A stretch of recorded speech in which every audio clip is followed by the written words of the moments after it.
ओम ब्रह्मा मुरारी त्रिपुरांतरकारी भानु शशि भूमि सुधो बुधश्च गुरुश्च शुक्र शनि राहु केतव सर्वे ग्रह शांतिकरा भवन्तु।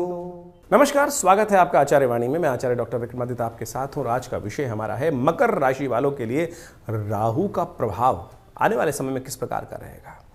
देखिए, मकर राशि वालों, आपकी राशि के अनुसार यदि हम बात करें तो इस वक्त तृतीय पराक्रम वाले भाव में राहु चल रहे हैं और जो राशि है बृहस्पति की, और यहाँ पराक्रम वाला जो ग्रह राहु है, जिसको कहा जाता है बड़ा चंचल ग्रह है, प्रभावशाली जिद्दी ग्रह, राहु के साथ कहा जाता है। और जहाँ आपकी राशि में योग बना रहा है कि बहुत सारे आपके प्रभाव को जगह जगह स्कैटर्ड करता दिखाई दे रहा है और आपके प्रभाव को बढ़ा रहा है। दोस्ती भी बढ़वा सकता है, लेकिन ऐसे में कई प्रकार का दुस्साहस भी करा सकता है राहु।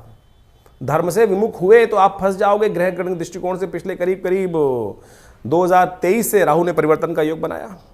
अब राहु जो है करीब तारीख के अनुसार से हम बात करें तो 18 मई 2025 को परिवर्तन कर आपके द्वितीय भाव, राहु हमेशा उल्टे चलते हैं, बाकी सब ग्रह सीधे चलते हैं, सूर्य चंद्र मंगल बुध, कभी कभी बाकी सब ग्रह मंगल बुध इत्यादि जो है बृहस्पति इत्यादि शुक्र इत्यादि वक्री होते हैं, लेकिन राहु तो है हमेशा उनको उल्टी ही चाल पसंद आती है, सीधी चाल पसंद ही नहीं आती। अभी हम आपको कथा भी सुनाएंगे कि राहु की उत्पत्ति कैसे हुई थी। राहु का स्वभाव जो है बड़ा जिद्दी है। राहु एक भ्रमात्मक ग्रह है। राहु बड़ा हठी ग्रह माना जाता है, चंचल ग्रह माना जाता है, और ऐसे में राहु का प्रभाव जो आपके जीवन में चल रहा है वो आपको समझ में आना चाहिए। राहु इस वक्त जो चल रहे हैं आपकी राशि के दृष्टिकोण से वो आपके तृतीय भाव में, आपकी राशि के दृष्टिकोण से चल रहे हैं, बात करें तो तृतीय भाव में चल रहे हैं और वहां आपके पराक्रम को बढ़ाने के अच्छे योग बना रहे हैं। इच्छा तो आप बहुत कर रहे हैं, दुस्साहस भी कर रहे हैं, लेकिन यदि आप अपने विश्वास को डगमगा दें तब आपके सारे कष्ट को बढ़ा सकता है ये ग्रह। राहु के नेगेटिव प्रभाव से बचना है। राहु का पॉजिटिव, देखिए हर चीज का एक एक्शन का पॉजिटिव रिजल्ट भी होता है, नेगेटिव रिजल्ट भी होता है। तो इसलिए कई लोग कहते हैं कि राहु का हमेशा नेगेटिव रिजल्ट है, वो हो ही नहीं सकता है। उसको प्रभाव को हमें कैसा करना है वो हम यूटिलाइज कर सकते हैं। जैसे सूर्य निकलते हैं, सूर्य के यदि सीधे प्रभाव को देखें तो आग लगा देंगे, जंगलों में आग लगा देते हैं, कई सारी गर्मी उत्पन्न कर देते हैं। लेकिन यदि वही आज मॉडर्न साइंस ने सोलर एनर्जी यूज कर ली तो उसे बिजली भी बन रही है, बहुत सारी एनर्जी कन्वर्ट कर ली। यानी उस शक्ति का, नेगेटिव शक्ति या पॉजिटिव शक्ति का किस प्रकार से आप उपयोग कर रहे हैं ये आपके ऊपर, क्यों आपको समझ में आना चाहिए। तो राहु कतई इस बात को कह देना कि नेगेटिव ग्रह बिल्कुल नहीं है। राहु छायात्मक ग्रह है और वो बड़ा विचित्र प्रभाव आपकी राशि में उत्पन्न करने वाले हैं। और ऐसे में यदि आप राहु भ्रमात्मक जो भ्रमता उत्पन्न कर देते हैं, राहु का प्रभाव जो है ना वो धूम्र की तरह है, शंकाएं उत्पन्न कर देता है। तो राहु इस वक्त आपके तृतीय भाव में चलते हुए क्या कर रहा है, जबरदस्ती आपके मन में लोगों के प्रति नेगेटिव भाव उत्पन्न कर देते हैं, भ्रम उत्पन्न कर देते हैं कि ये व्यक्ति मेरे साथ ठीक कर रहा है नहीं कर रहा, ये नौकर मेरा काम कर रहा है, कहीं चोर तो नहीं है, ये व्यक्ति जो दोस्त है हमारा कहीं मुझे धोखा तो नहीं दे रहा, कहीं पार्टनर धोखा तो नहीं दे रहा। भाई बहन के साथ भी विवादास्पद उत्पन्न कर देते हैं। और यदि इस भ्रमात्मक स्थिति को आपने ठीक कर लिया, कारण क्या है कि राहु इस वक्त जो चल रहे थे पिछले करीब 18 महीनों से, वो चल रहे थे अभी एक बृहस्पति की राशि में, देवतुल्य राशि में। और देवता और जो विशेष तौर पर दानव है, राहु खुद दानव है, और वो अभी कथा के माध्यम से हम आपको समझाएंगे कि किस प्रकार से कथा निकलती है। उसके मूल तत्व को आप समझ लेंगे तो बहुत अच्छे से उसका प्रभाव समझ सकते हैं। तो वहां पर बृहस्पति की राशि में चलते हुए और भ्रमात्मक स्थिति, संकोच में है राहु। क्या होता है कि अब जिसका मेरा कोई ऐसा मित्र हो कि जिसके साथ मेरी अच्छी बनती नहीं है और वहां मैं उसके घर में चला जाऊं तो बड़ा अनकन्वीनियंट फील करूंगा, तो राहु वहां पर बड़े अनकन्वीनियंट रूप में चलते रहे। लेकिन तृतीय भाव के राहु हमेशा अच्छे माने जाते हैं, गोचर में अच्छे माने जाते हैं, तो उन्होंने कई स्थिति अच्छी बनाई, लेकिन साथ साथ सप्तम भाव जो दृष्टि उनकी पड़ रही थी वहां कई कष्ट देने की योग देती है। इसके साथ साथ पंचम और नवम दृष्टि भी मानी जाती है कई ज्योतिषी गणों के अनुसार से। यदि उन दृष्टि की बात करें तो राहु का जो प्रभाव वहां उत्पन्न हो रहा है उस दृष्टि के अनुसार से, तो वहां पर भी राहु का प्रभाव को हम समझें तो वो विशेष तौर पर कहीं ना कहीं आपके लिए लाभ के रास्ते भी खोल सकते हैं। और राहु जो दे रहे हैं वो विशेष तौर पर दे रहे हैं जो लाभ का प्रभाव दे रहे हैं, वो समस्याओं को हटाने का प्रयास भी करें, लेकिन तब जब आप अपने में विश्वास रखें, भ्रम ना उत्पन्न करते हैं। यदि आप क्लियर वॉइस के साथ काम करेंगे तो बहुत सारी स्थितियों को ठीक करने का योग बना सकते हैं। लेकिन अब जब राहु का परिवर्तन होगा 18 मई 2025 के दिन से, वो रहेगा दिसंबर 2026 तक के लिए, ये बड़ा महत्वपूर्ण है। क्योंकि राहु का जो बदलाव होगा वो होगा अपनी एक मित्र की राशि में। मित्र की राशि क्या, शनि जो है वो भी खुद भी उसी प्रवृत्ति के ग्रह हैं। इस कलिकाल में शनि और राहु सदृश माने गए हैं। यथा शनि यथा राहु का प्रभाव कहा गया है। उसी प्रकार से एक ही कैटेगरी में आते हैं। और वहां जाकर आपके धन वाले भाव में, जब जो विशेष तौर पर आपकी राशि के दृष्टिकोण से द्वितीय भाव जो है आपका धन का भाव है, वहां शनि की राशि पड़ी हुई है, वहां जाकर जब राहु स्थित हो जाएंगे इन 18 महीनों में, तो क्या कर सकते हैं, ये विशेष तौर पर आपके लिए कई मामलों में लाभ की स्थिति बना सकते हैं, आपके लोन को क्लियर करवा सकते हैं और आपकी धन की स्थिति को बहुत ठीक कर सकते हैं। लेकिन परिवार का भाव भी है वो, या परिवार में भ्रमात्मक स्थिति उत्पन्न कर सकते हैं। ये बात ध्यान रखनी पड़ेगी आपको विशेष तौर पर। संबंधों के साथ ये भ्रम की स्थिति उत्पन्न कर सकते हैं। व्यवसाय स्थल पर आपके लिए भ्रमात्मक वातावरण बना सकते हैं। और तो और खासतौर पर यह भी बात ध्यान रखने की जरूरत है कि इस समय कई प्रकार के भ्रम, मानसिक रोग, क्योंकि जो मिस्ट्री वाला भाव है, मृत्यु वाला भाव है, वहां पर उनकी दृष्टि से डायरेक्ट पड़ रही है।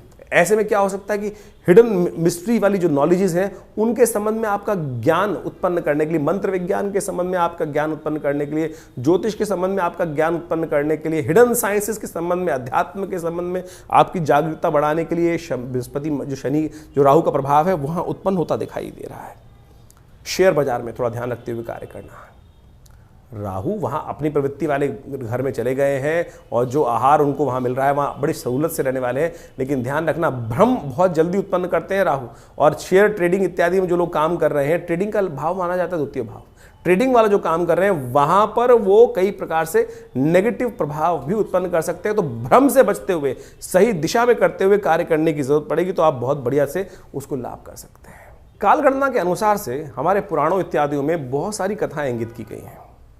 राहु, जैसा हमने आपको बताया, एक बड़ा हठी ग्रह है। आपको उसकी पौराणिक कथा तो समझ में आती होगी, बहुत सारे लोगों को शायद ज्ञान नहीं है, उसके संबंध में समझ लीजिए कि राहु का प्रभाव हठी क्यों है। कहा जाता है संसार के अंदर विशेष तौर पर समय समय पर विभिन्न घटनाएं घटी।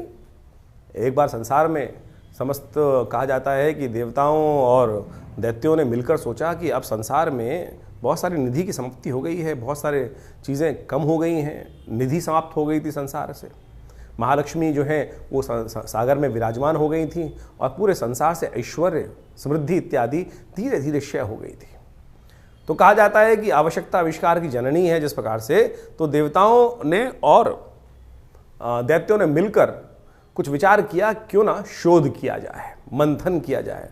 तो उन्होंने सागर मंथन करने के लिए सुंदर व्यवस्था बनाई।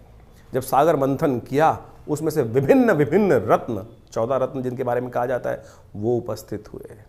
महालक्ष्मी उपस्थित हुई, चंद्रमा उपस्थित हुए, ऐरावत हाथी उपस्थित हुआ, उच्च श्रवा घोड़ा उपस्थित हुआ, काल जो जहर था वो उपस्थित हुआ और साथ साथ अमृत भी उपस्थित हुआ। अमृत यानी वो तत्व जो इस संसार में अमरता को प्रदान करते हैं। हम सब मानव हैं और हम सब की इच्छा क्या होती है, किसी प्रकार भी संसार में मृत्यु लोक में आने के बाद जाए ना, अमृत तत्व तो किसी ना किसी प्रकार से मिल जाए। देवताओं और दैत्यों में भी यही बहस की मुद्दा बना। अमृत तत्व निकला जब मंथन से। रिसर्च करोगे तो कुछ ना कुछ, जब मंथन करोगे तो कुछ ना कुछ अमृत निकल के ही आएगा, कुछ ना कुछ लाभ प्राप्त होगा ही होगा। जैसे दूध को मथा जाए तो उसमें से मक्खन निकलेगा ही। हर एक की इच्छा होती है मक्खन को किसी प्रकार से उपयोग किया जाए, लेकिन जो ग्वाला होता है उसको निकाल कर बेच देता है, पैसा कमा लेता है उससे। उसी प्रकार से जब अमृत निकल कर आया तो अब देवताओं ने और दैत्यों में छीना झपटी शुरू हुई और उस अमृत को प्राप्त करने के लिए कहा जाता है कि भगवान ने जब छुपा के बहुत दिन रखा गया, उसके बाद भी वो समाप्त नहीं हुआ द्वेष आपस में, तो भगवान नारायण उपस्थित होते हैं बीच में और भगवान नारायण ने उपस्थित होकर सबको समझाया, देखो मैं बांटता हूँ, सबको इसको बांटने का प्रयास, सुंदर रूप से व्यवस्था बनाई और मोहनी रूप भगवान ने धरा और कहा। भगवान अब सोचे कि बहुत सारे लोग भ्रांति उत्पन्न कर सकते हैं कि मोहिनी रूप धर के तो एक तरह से छल किया गया। देखिए एक बात समझ लें, जिस बात को प्रतिपादित करना चाहिए छल नहीं था, सत्य था। इसलिए था कि दैत्यों को अगर आप दे देते, गलत व्यक्ति के हाथ में अगर पावर दे दोगे, इस वक्त विश्व की सबसे बड़ी जो मिसाइलें हैं किसी गलत व्यक्ति के हाथ में आ जाएं तो वो क्या करेगा, विश्व को डरा धमका कर सब कुछ अपना वर्चस्व स्थापित कर लेगा। तो भगवान नारायण ने जो सुंदर व्यवस्था बनाई कि अमृत तत्व का उपयोग दैत्य किस प्रकार से करेंगे, देवता किस प्रकार से करेंगे, वो पहले से ही अच्छे से समझते थे। तो उन्होंने सुंदर व्यवस्था को बनाने का प्रयास किया कि दैत्यों को किसी प्रकार भी अमृत नहीं मिलना चाहिए। उन्होंने देवताओं को और दैत्यों को अलग अलग पंक्ति में बिठाया और कहा जाता है कि जैसे ही वो अमृत तत्व उनको पिलाते थे और देवताओं को अमृत पिलाते चले जा रहे थे और जब अपनी माया से वशीभूत करके दैत्यों को सुरा यानी कुछ साधारण जल जो था वो पिलाते चले जा रहे थे। सबको लग रहा था कि अमृत तत्व प्राप्त हो रहा है, लेकिन भगवान का जो स्वरूप था मोहिनी अवतार में सारे संसार को मोहित कर कर इस प्रकार की व्यवस्था बना रही थी। कहा जाता है एक राक्षस था, शास्त्र में उसकी अनेक अनेक कथाएं हैं, लेकिन हमने जितना अध्ययन किया, स्वर्ण नाम का एक राक्षस था। स्वर्ण नाम का एक राक्षस था, उसने इस छल को देख लिया, पहचान गया भगवान को कि भगवान क्या कर रहे हैं कि देवताओं को अमृत पिला रहे हैं और जो दानव हैं, दैत्य हैं, उनको अमृत की जगह कुछ और पिलाया जा रहा है और समझ में किसी को आ नहीं रहा है। तो वो चुपचाप उस पंक्ति से, दैत्यों वाली पंक्ति से निकल कर, कहा जाता है कि देवताओं की पंक्ति में स्वर्ण नाम का राक्षस जो था, दैत्य था, और कहा जाता है वो उत्पन्न ऋषि कश्यप से हुआ था और सिंहिका नाम की उसकी माता थी, और वो वहां कश्यप गोत्र है उसका, जो राहु है उसका कश्यप गोत्र माना जाता है। कहा जाता है कि वो वहां जाके देवताओं की पंक्ति में बैठ गया, और जैसे ही वो बैठा जाकर और भगवान पिलाते पिलाते उसकी बारी आ रही थी, ये छल जो था, ये सांप जो किया इसने, जो स्वर्ण नाम के राक्षस ने देवताओं की पंक्ति में आके बैठने का, ये पहचान लिया किसने? सूर्य ने और चंद्रमा ने। सूर्य और चंद्रमा ने ये सूचना देवराज इंद्र को दी, और देवराज इंद्र ने ये सूचना जैसे ही भगवान को दी कि भगवान आप जिसको अमृत पिलाने जा रहे हैं वो देवता नहीं, राक्षस है, दानव है, स्वर्ण नाम का राक्षस है। तो भगवान ने जैसे ही पान करवा रहे थे भगवान उस देवता स्वरूप में बैठे हुए उस राक्षस को, स्वर्ण को, तो उसने जैसे ही पान किया तो भगवान ने जैसे ही उसको मुंह में जा चुका था, उसके अमृत जो था, भगवान ने चक्रधारी भगवान ने चक्र चलाकर उसकी गर्दन काट दी। जो मुख था वो राहु बन गया और जो अधोभाग था वो केतु के रूप में उपस्थित हो गया। तो समझे ये स्वभाव कैसा है। अब यहां राहु की उत्पत्ति हो जाती, ये है राहु। राहु की हठता थी, अमृत का पान कर चुका था तो इसलिए अमर हो गया। हमेशा बहुत सारे लोग राहु को मानते नहीं है कि ग्रह है। अरे भाई, वो वास्तविक छाया नहीं, वास्तविक सत्य है, हठी है। आपकी राशि में जिस प्रकार का प्रभाव उत्पन्न करेगा आपको समझना चाहिए। ये पुरानी कथाओं को आदि भौतिक आदि दैविक रूप से यदि आप उसको सत्य को समझ लें तो जीवन में उस वास्तविकता को क्या प्रभाव उसका होगा, यहीं से प्रभाव निकल कर आएगा।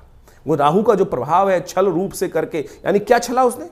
अपने उस मंतव्य को पूर्ण करने के लिए उस राक्षस योनि से हटकर देवताओं की पंक्ति में जाकर बैठ गया और भगवान तक को, सोचें कितनी बड़ी सुंदर ये कथा क्या समझा रही है कि भगवान तक को, यहां भगवान ने नहीं छला, यहां भगवान तक को छलने के लिए राहु उपस्थित हो गया। तो राहु इस प्रकार का ग्रह है कि जो आपको, किसी भी धर्मात्मा व्यक्ति को छल सकता है अपनी हठता को पूर्ण करने के लिए। तो इस भाव को समझें कि राहु क्या प्रभाव आपके जीवन में उत्पन्न कर रहा है। ये हमने जो राहु का ग्रह का प्रभाव आपको बताया ना कि आपकी राशि के अनुसार से आपकी जन्मपत्री में किस भाव में कहां बैठकर किस प्रकार का प्रभाव उत्पन्न करेगा, क्या कराएगा आपके लिए। तो सत्य रूप में इस कथा को हमने इसलिए उपस्थित किया है कि वो आप समझ सकें। राहु का प्रभाव नेगेटिव भी होता है, पॉजिटिव भी होता है।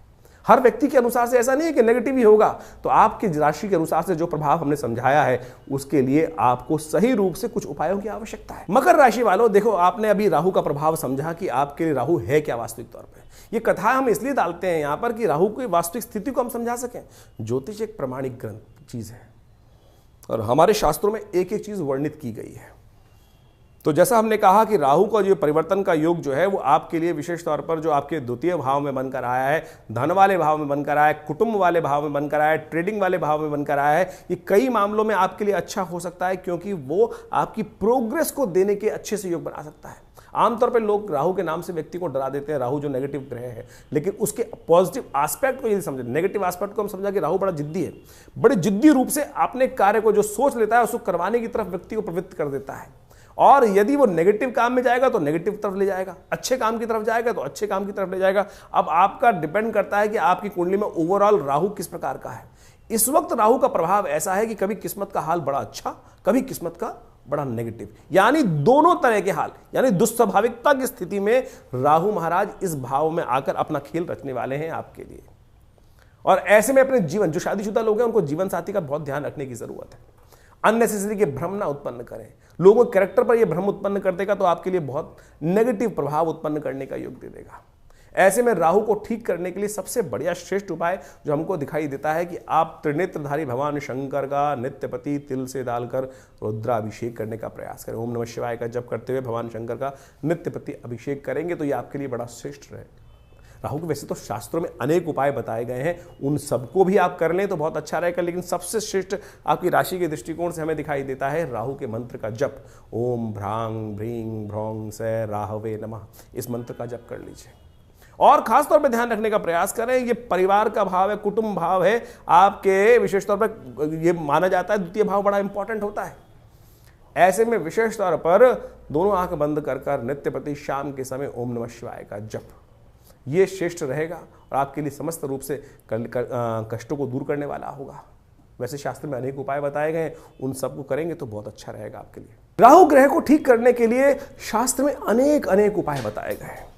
राहु भ्रमकारक ग्रह है, राहु वास्तव में मिथ्यात्मक ग्रह है, राहु बड़ा महत्वाकांक्षी है और इन सब का प्रभाव राहु पर जब पड़ता है तो उसके लिए ठीक करने के लिए देखिए सकल पदार्थ हैं जग माही कर्महीन पुरुष पावत नाहीं, ये तुलसी बाबा ने बहुत सोच समझ के एक बात लाइन लिखी है। और उन सब उपायों को किस प्रकार से ठीक रूप से किया जाए, अब आपकी राशि के अनुसार से आपने राहु का पूरा प्रभाव समझा, कुछ विशेष उपाय भी किए, लेकिन कुछ जनरल उपाय भी हैं शास्त्र के अनुसार से। कुछ जनरल उपाय इतने बढ़िया रूप से हैं कि यदि राहु ग्रह के दुष्प्रभाव को ठीक करने के लिए, अब क्या है कि जैसे दवाइयाँ होती है वो एक ही दवाई तो है नहीं कि एक ही दवाई को खाएंगे ठीक कर लेंगे।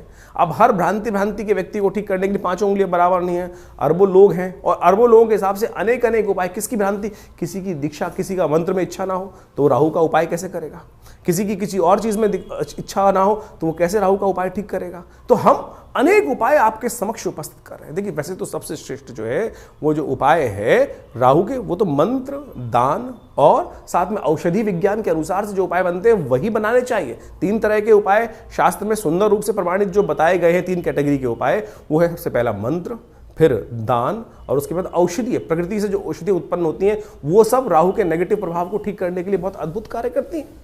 उन सबको सही समय पर सही रूप से कर लिया जाए तो बहुत अच्छे से लाभ मिलता है। सबसे पहले तो ये समझने का प्रयास करना चाहिए कि राहु हमारी कुंडली में नेगेटिव प्रभाव कर रहा है या हमारी कुंडली में पॉजिटिव प्रभाव कर रहा है। एक बात सीधी तरह से हम आपको सिद्धांतिक तौर पर समझा देते हैं। राहु का संबंध बिल्लियों के साथ होता है। देखिए यदि आपकी कुंडली में राहु नेगेटिव चल रहा है तो देखिएगा आपके घर के आसपास या तो बिल्लियां रो रही होंगी, बिल्लियां लड़ रही होंगी, रात्रि में बिल्ली के रोने की आवाज़ आती है, बिल्ली के लड़ने की आवाज़ आती है, तो समझ लेना चाहिए आपका राहु का प्रभाव कहीं ना कहीं नेगेटिव चल रहा है। कहीं ना कहीं राहु का प्रभाव आपकी कुंडली में नेगेटिव है। और यदि आप अध्यात्म से विमुख हो रहे हैं, राहु का प्रभाव एक सबसे बड़ा है, राहु ग्रहण कारक ग्रह है, राहु सूर्य को भी ग्रसित कर लेता है, जैसे हमने आपको समझाया। नैसर्गिक दृष्टिकोण से सबसे ताकतवर ग्रह माना जाता है राहु ग्रह, कोई उसके आगे चलता नहीं है किसी का बस। यानी सबसे ज्यादा प्रभाव क्या होता है, सूर्य का ग्रह का प्रभाव होता है। सूर्य किसी हर ग्रह को अस्त कर सकते हैं, लेकिन राहु जिसको छायात्मक ग्रह रूप में माना जाता है, कई लोग तो मानते भी नहीं है, बहुत सारे लोग ये भ्रांति उत्पन्न करते हैं राहु ग्रह थोड़ी है, छाया है वो तो। अरे भैया राहु का प्रभाव नैसर्गिक दृष्टिकोण से यदि आप पढ़ोगे, ज्योतिष की गणनाएं सीखोगे तो सबसे ज्यादा नैसर्गिक दृष्टिकोण से बलशाली ग्रह जो है वो राहु ही माना जाता है। और कहा जाता है, जिस प्रकार समझें कि राहु सूर्य को भी ग्रसित कर लेता है।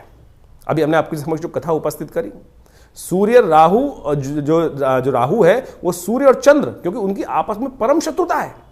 राहु के 3 शत्रु माने जाते हैं वैसे तो, जी हाँ, राहु के 3 शत्रु माने जाते हैं, सूर्य, चंद्र और केतु भी, क्योंकि बिल्कुल उल्टा प्रभाव है राहु के, बिल्कुल स्वभाव से उल्टा प्रभाव है केतु की। हम कभी गणना करेंगे, बताएंगे आपको, लेकिन इस वक्त समझे कि जब राहु जो है सूर्य को ग्रसित कर लेता है, ग्रहण लगा देता है, जो सूर्य सबको अस्त करता है उसको अस्त कर देता है, फिर चंद्रग्रहण लगा देता है, तो सबसे ज्यादा बलशाली ग्रह माना जाता है। तो इसका प्रभाव बिल्कुल अवश्य होता है हर व्यक्ति के ऊपर, तो इसके प्रभाव को ऐसा हल्का नहीं समझना चाहिए।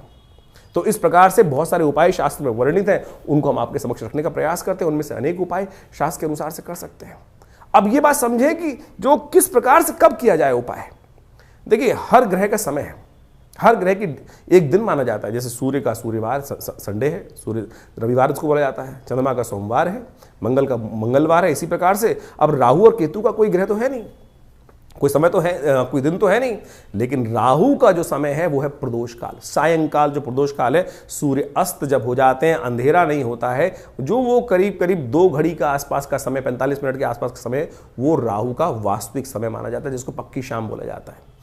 तो ऐसा समय जो है वही प्रदोष काल है। इसलिए संबंध किससे निकला?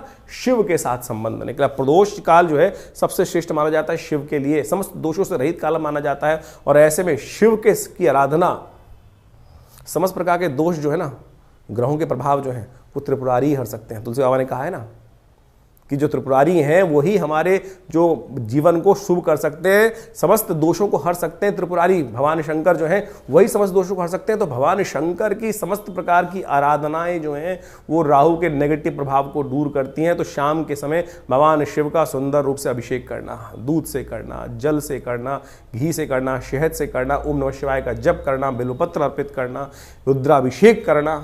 उपयुक्त ब्राह्मणों के द्वारा जब राहु का नेगेटिव प्रभाव चल रहा हो तो क्या कर लें? सबसे पहले रुद्राभिषेक कर लें भगवान का। ये बड़े सुंदर रूप से कार्य कर सकता है। और साथ साथ क्या करें? ओम ओम भ्रांग भ्रींग भ्रौंग, जैसा हमने आपको बताया अभी कुछ देर पहले, ओम भ्रांग भ्रींग भ्रौंग से राहवे नमः, ये राहु का बहुत अच्छा मंत्र है, इसका जप कर लिया कीजिए। एक और राहु का उपाय प्रभाव बताएं। राहु का मंत्र जप जो करें रुद्राक्ष की माला से कर सकते हैं, वो कोई दिक्कत नहीं है, लेकिन बड़े शुद्ध रूप से करें। बड़ा सीधा साधा मंत्र है, ओम भ्रांग भ्रींग भ्रौंग से राहवे नमः। एक काम और कर सकते हैं, जो पूजा वाले नारियल होते हैं ना, जब राहु का नेगेटिव प्रभाव किसी प्रकार भी ठीक ना हो रहा हो तो एक काले कपड़े में शनिवार के दिन रात्रि के समय शाम को जब सोएं तो अपने सिराने 4 पूजा वाले नारियल काले कपड़े में लपेट के रख लें और सुबह किसी चलते पानी में उसको प्रवाहित कर दिया करें। ये राहु का बहुत अच्छा नेगेटिव प्रभाव को दूर करने के लिए अद्भुत उपाय है। और साथ साथ एक उपाय और हम बताने का प्रयास करें। मां दुर्गा की सुंदर आराधना भी राहु के नेगेटिव प्रभाव को ठीक करती है। एक बात और समझ लें, किसी प्रकार का तामसिक आहार, किसी प्रकार का गलत भावों में जाना, ये राहु के नेगेटिव प्रभाव को और बढ़ा देगा। राहु किसका प्रतीक है? अभी हमने आपको कथा समझाई, राहु जिद का प्रतीक है। अभी आपके मनोभाव में यदि जिद आ रही है तो यानी वो समझ लीजिए राहु नेगेटिव प्रभाव उत्पन्न कर रहा है। इतना हटी कि जाकर भगवान के उस छल को पहचानने के बाद उस भी अपनी हटता पे अड़ा रहा। देखिए सामने किससे लड़ने जा रहा था? एक साधारण राक्षस भगवान नारायण से लड़ने के लिए उपस्थित हो गया और उनके विमुख जाकर यानी अपनी हटता, अपने मंतव्य को पूर्ण करने के लिए इतना हटी राहु ग्रह है कि जाकर वहां बैठ जाता है। उसको पता था मेरा क्षय होना निश्चित है, लेकिन फिर भी दाव खेल जाता है। तो ऐसा हटी राहु ग्रह है, उसको ठीक करने के लिए गोमेद रत्न बड़ा अच्छा है। 8 रत्ती का गोमेद आप धारण कर सकते हैं, लेकिन शुद्ध रूप से मिल जाए। तो आज की तारीख में तो रत्नों का ऐसा हिसाब किताब हो गया है कि वो लैब में बनाकर लोग बेच देते हैं, फिर वो कल्चर्ड है तो क्या उत्पन्न करेंगे। इसके साथ साथ आप राहु का जो प्रभाव है वो भी उसको ठीक करने के लिए कार्य कर सकते हैं। आप एक काम कर सकते हैं, कोयला लेकर यदि शाम के समय चलते पानी में उसको प्रवाहित कर दीजिए। कभी कभी ये उपाय कर लिया कीजिए। मूली का दान करना भी राहु के लिए बड़ा अच्छा उपाय माना जाता है। एक उपाय और बताएं आपको हम, बड़ा सुंदर उपाय है। देखिए राहु जो प्रभाव है ना, वो भ्रम का प्रभाव है। भ्रम छायाकारक ग्रह है। राहु के उपाय को, राहु के नेगेटिव प्रभाव को ठीक करने के लिए काम कर सकते हैं आप नित्य प्रति। देखिए हमने जैसे कहा कि औषधि जो विज्ञान है वो बड़ा सुंदर है। अपने घर में गूगल की धूम्र उपस्थित किया करें। शाम के समय अवश्य काम करें कि एक कोयले का जो या लकड़ी का बना लीजिए कोयला, उसके अंदर हवन इत्यादि की सामग्री डालकर उस जो लकड़ी का कंडा है उसको रख लीजिए। या गोबर का जो विशेष तौर पर जो उपला बनाया जाता है उसमें आग लगाने के बाद उसके ऊपर थोड़ी सी गूगल अष्टगंध के अंदर आती है गूगल, एक पेड़ का गोंद होता है गूगल के पेड़ का, उसको डाल दिया जाए। ये बड़ा सुंदर प्रभाव है। राहु के नेगेटिव प्रभाव को धूम्र उपस्थित कर आप राहु के नेगेटिव प्रभाव को ठीक कर सकते हैं। राहु के विभिन्न कोण हैं। जो नैऋत्य कोण माना जाता है वो राहु का कोण माना जाता है। उस कोण को, घर को साफ रखने का प्रयास करें। गंदगी ना रखें उस कोण को। उस राहु जब नेगेटिव हो रहा होता है, समझ लीजिए उस कोण में घर में नेगेटिव आनी शुरू हो जाती है। उस कोण में कम से कम जूते ना रखें। नैऋत्य कोण में जूते ना रखने का प्रयास करें, गंदा न रखने का प्रयास करें। और तो और समझे, राहु का नेगेटिव प्रभाव जब हो रहा हो, घर के दरवाजे जो है वो क्या होता है, आवाज करने लगते हैं। ची ची ची की आवाज आने लगती है, चिटकनी खराब होने लगती है। तो उनको ठीक रखने का प्रयास करें। ये सब वास्तविक दृष्टिकोण से भी बड़ा सुंदर उपाय है। इनको रखने का प्रयास ठीक करेंगे तो बहुत सुंदर रूप से लाभ प्राप्त होगा। जो आपके घर में राहु क्या है, एक नेगेटिव ग्रह है और धूम्रात्मक ग्रह है। कोशिश ये करें आपके घर में गंदगी नहीं होनी चाहिए। जैसे आपके नहाने की जगह, स्नान करने की जगह है, वहाँ बहुत सारी, कई बार क्या होता है काई लगी है, कुछ लगी है, घर में बहुत सारी सीलन आई हुई है, तो समझ लीजिए राहु का नेगेटिव प्रभाव आपके जीवन में चल रहा है। उसको तुरंत ठीक करने का प्रयास करें। फटी हुई चप्पल पहन रखी है, ये राहु का नेगेटिव प्रभाव है। और अब क्या होता है कि व्यक्ति चलाए चले आते, दरिद्रता को पाल के रखते हैं। तो ऐसे में उनको ठीक करने का आपको प्रयास कर लेना चाहिए। यदि इन सब चीज़ों को हमने जो उपाय बताए उनको आप कर लें। राहु का यंत्र अपने आप में बहुत ज़बरदस्त चीज़ है। राहु के मंत्र से करीब करीब 18,000 मंत्र को जप करके ओम भ्रांग भ्रीं भ्रौंग से राहवे नमः, इस मंत्र से सिद्ध करा हुआ राहु का यंत्र आप स्थापित कर सकते हैं। ये 1.5 साल तक बिल्कुल रूप घर में रखें। उसका नेगेटिव प्रभाव यदि सही रूप से जप हुआ है। बहुत सारे लोग तो जप ही नहीं करते हैं, केवल लिया और आज की तारीख में बाजार में जितने मिल रहे हैं राहु के यंत्र के रूप में उपस्थित किया गया, वो केवल आकृति नहीं है। उसको जो जैसे आप मान के चले मूर्ति प्रतिष्ठा की जाती है मंदिर के अंदर, तो मूर्ति को प्रतिष्ठा करने के लिए एक पूरा विज्ञान है, उसके अनुसार से पूजा पाठ कर 10-12 दिन तक उसकी व्यवस्था की जाती है, तब प्रतिष्ठित होती है। उसी प्रकार से यंत्र भी प्रतिष्ठा करने की सुंदर व्यवस्था बनाई गई है शास्त्रों के अनुसार से, तब तो वो जागृत हुआ, नहीं तो केवल वो आकृति है, नहीं तो केवल वो कागज का टुकड़ा है या जिस पे भी बना हुआ है उसका टुकड़ा है। यदि सिद्ध राहु के यंत्र को स्थापित कर आप चांदी के पत्रे पर लगा रहे अपने घर के द्वार पर लगवा दें, तो राहु के नेगेटिव प्रभाव को ठीक करने के लिए बहुत सुंदर रूप से कष्ट का निवारण करने का योग बन जाता है। तो ये छोटे छोटे उपाय हम आपको बताने का प्रयास कर रहे हैं। एक काम और कर सकते हैं आप, तांबे के लोटे में जल रखकर रात्रि में रखिए और सुबह सुबह उसको किसी कटीले वृक्ष में डाल दिया करें। ये राहु के नेगेटिव प्रभाव को दूर करने के लिए सबसे अच्छा उपाय माना जाता है। वट वृक्ष का संबंध राहु के साथ भी माना जाता है। वृक्षारोपण, किसी देवस्थल पर जाकर आपके द्वारा कोई वट वृक्ष लगाएं और घर के नैऋत्य कोण की तरफ लगाने का प्रयास करें। घर के नैऋत्य कोण की तरफ यदि आप कोई ऐसा बड़ा विशाल वृक्ष लगाकर दूर, घर से दूर, पार्क इत्यादि में नैऋत्य कोण की तरफ चलते हुए लगाएं और उसको नित्य प्रति पोषित करें, तो ये राहु के नेगेटिव प्रभाव को ठीक करने के लिए बहुत अच्छा उपाय कर सकता है। सीधे साधे उपाय जो हमने आपके समक्ष उपस्थित किए हैं, ये करेंगे तो बहुत अच्छा रहेगा। सबसे बढ़िया श्रेष्ठ उपाय भगवान शिव की आराधना, तिलोदक, तिल के जल से तिल मिलाकर उसके द्वारा भगवान का सुंदर अभिषेक, भस्म के द्वारा भगवान का अभिषेक करना, ये समस्त चीज़ों से राहु का नेगेटिव प्रभाव, देखिए इतने उपाय हमने आपको बताए, इनको समझ लीजिए, करेंगे तो बहुत सुंदर रूप से आपके नेगेटिव प्रभाव को ठीक करने के लिए राहु अद्भुत रूप से आपकी सहायता ही करेंगे, लाभ ही देंगे। तो ये आपने राहु का जो प्रभाव है आपकी राशि के अनुसार से समझा, लेकिन जन्मपत्री तो है, पूरे बहुत सारे ग्रहों का योगा योग का प्रभाव है, वो उसको समझना चाहिए। लेकिन एक स्पेसिफिकली ग्रह भी परिवर्तन कर जीवन में वारे न्यारे कर सकता है, इस बात को हमको समझना चाहिए। जन्मपत्री जो है बहुत ही वृहद वर्णन है ज्योतिष का, और उनमें अनेक योग आपकी जन्मपत्री में बने होते हैं, और जिनको विभिन्न शास्त्रों में पाराशर, जैमिन इत्यादि विभिन्न ऋषियों ने, विभिन्न संतों ने समय समय पर ज्योतिष के जो प्रकांड पंडित थे उन्होंने उपस्थित किया है। और उन सब ग्रहों की स्थिति को समझकर, यदि उन ग्रहों की स्थिति को समझें और उनका प्रभाव समझें और उसका प्रभाव हमारे पर किस प्रकार का होने वाला है, हम जिस वक्त जन्म लिए हैं, हमारे जन्मपत्री में जो ग्रहों का प्रभाव है वो किस प्रकार का है, यदि उसको सही समय पर समझ लिया जाए तो आने वाले समय को सही से समझकर जीवन के बहुत सारे कष्टों को दूर कर सकते हैं। कई बार क्या होता है कि जब भाग्य में बहुत कुछ कष्ट लिखा होता है तो हम सही जगह पहुंच नहीं पाते हैं। इसलिए भाग्य को, ज्योतिष विज्ञान जो है, ज्योतिष को विज्ञान कहा जाता है, ज्योतिष को शास्त्रों में जो विज्ञान की बात की गई है, देखिए सोचें कि आज नासा की जो गणनाएं हैं वही हमारे ज्योतिष शास्त्र की गणनाओं को बिल्कुल मैच करती हैं। चाहे वो ग्रहण का प्रभाव हो, चाहे वो ग्रहों की दूरी हो, चाहे वो ग्रहों की गति हो, चाहे वो ग्रहों का जिस प्रकार से अस्त होना, दिखाई देना, किस प्रकार का योगा योग बनना है, कब, आज नहीं 100 साल बाद का भी गणना ज्योतिष शास्त्र के अनुसार से बताई जा सकती है, और वो बिल्कुल एग्जैक्टली मॉडर्न एस्ट्रोनॉमी के पॉइंट ऑफ व्यू से बिल्कुल एग्जैक्ट बैठती हैं। तो आप इस बात को सत्य रूप में समझ लें कि ज्योतिष के प्रकांड पंडित जिन्होंने इस संपूर्ण ज्योतिष विज्ञान की संरचना अनादिकाल से करी, अनादिकाल से, कोई इसको गणना की जाए कि 100 साल, 500 साल पहले, 1000 साल पहले या 2000 साल पहले, नहीं, अनादिकाल से। भारत के अंदर वेद विज्ञान के अनुसार से जो सृष्टि संवत लिखा गया वो करोड़ों में है, और उसके अनुसार समझ सकते हैं कि हमारी काल गणना बिल्कुल एग्जैक्ट कहाँ से रही। हम विकसित थे, विकसितता की तरफ चलते चले जा रहे हैं, और ज्योतिष की महत्ता इसी बात से प्रपूरित हो जाती है कि ज्योतिष की जो गणनाएं हैं वो बिल्कुल आज मॉडर्न साइंस के अनुसार से एग्जैक्ट बैठती हैं।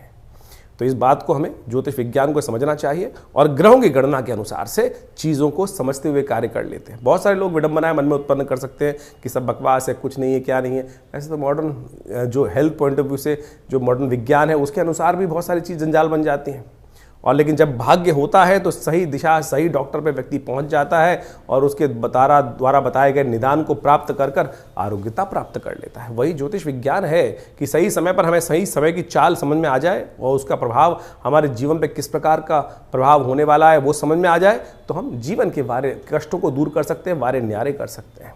तो इसलिए अपनी ज्वरमपत्री को समय समय पर दिखाते रहना चाहिए। ये जो हम लगातार संवाद आपके समक्ष अपने चैनल के माध्यम से उपस्थित करते रहते हैं, बताते रहते हैं ग्रह गणनाओं के बारे में। अब देखिए यहाँ पर तो राशि के अनुसार ही बताना पड़ेगा, यहाँ तो ग्रहों की चाल के अनुसार ही बताना पड़ेगा। क्यों? क्योंकि अरबों लोग हैं संसार के अंदर, हर एक का भाग्य अलग है। बिल्कुल जो आपके मन में प्रश्न उठ रहा है कि हम जो ज्योतिष की राशि के अनुसार से बात करते हैं तो 12 राशियों में पूरे संसार को नहीं बांट सकते, बिल्कुल सही बात है कि उसको, लेकिन आउटर पेरिफेरियल तो सेट कर सकते हैं। क्या योगायोग है, उस योग के अनुसार से समझ तो आ सकती हैं चीजें, लेकिन आपकी जन्मपत्री में किस प्रकार का योग कैसा बनने वाला है, कब बनने वाला है, उसको क्या निदान किया जाए, उसके लिए आवश्यकता है कि जो पर्सनल जो कंसल्टेशंस होती हैं, जन्मपत्री में विचार विमर्श किया जाए, वो समय समय पर परिवर्तन होता रहता है। और उसके लिए आप समझें, जानें, और उसके लिए पर्सनली आप आश्रम पे आ भी सकते हैं, संपर्क साध सकते हैं। यह आश्रम जमुनापार दिल्ली में स्थित है, विवेकानंद योगाश्रम, और यहाँ पिछले करीब 60-70 सालों से विभिन्न पराविद्याओं पर शोध चलता है। आचार्य श्री केशव देव जी महाराज के सानिध्य में रहकर हमको ये सुख प्राप्त हुआ कि जिसके द्वारा हमने इस ज्योतिष विज्ञान को उनसे बाल्यकाल से ही सीखा, समझा और उन विवेचनाओं को उपस्थित किया, बहुत सारे शोध किए, बहुत सारे मंत्रों का उपचार किया, बहुत सारे यज्ञ इत्यादि आज भी उसी रूप में चलते हैं। नित्य प्रति 8 घंटे यज्ञ चलता है विवेकानंद योगाश्रम में, जो आचार्य श्री केशव देव जी महाराज के द्वारा स्थापित किया गया। आप भी उस यज्ञ में समय समय पर जो कार्यक्रम होते हैं उसमें आके स्थित हो सकते हैं। विभिन्न ग्रहों के उपचार किए जा सकते हैं, विभिन्न ग्रहों की जो समस्याएं हैं उनके निदान जो है ना वो अनेक रूप से बताए गए हैं। सबसे बढ़िया मंत्र जप, यज्ञ, यंत्र, दान इत्यादि बताए गए हैं। औषधि के अनुसार से बहुत सारे उपाय बताए गए हैं, उन सबको हम समय समय पर आपके समक्ष उपस्थित करते रहते हैं। तो आप इस संस्थान पर आकर माँ भगवती का सुंदर श्री विग्रह जो विराजमान है उनके भी दर्शन कर सकते हैं। और उन्हीं का प्रभाव है कि जो आज इस तपस्थली पर नित्य प्रति 8 घंटे यज्ञ चलता है, भगवान की कृपा से समस्त रूप से बहुत बड़ी गौशाला है और वहाँ पर भी गौ सेवा इत्यादि के कार्य किए जाते हैं। औषधालय है जो योग, प्राकृतिक चिकित्सा, आयुर्वेद, फिजियोथेरेपी, एलोपैथिक को इंटीग्रेट करके हम बहुत सारे रोगों का निदान करते हैं। भारत सरकार के पैनल पर हैं, भारत के जो एक्रेडिटेशन अथॉरिटी है NABH, उससे एक्रेडिटेड हॉस्पिटल है, यानी मॉडर्न फैसिलिटी के साथ साथ इस संस्थान को बनाया गया है। आप इन समस्त चीज़ों का लाभ लेते हुए आप इस संस्थान से जुड़ें। धन्यवाद।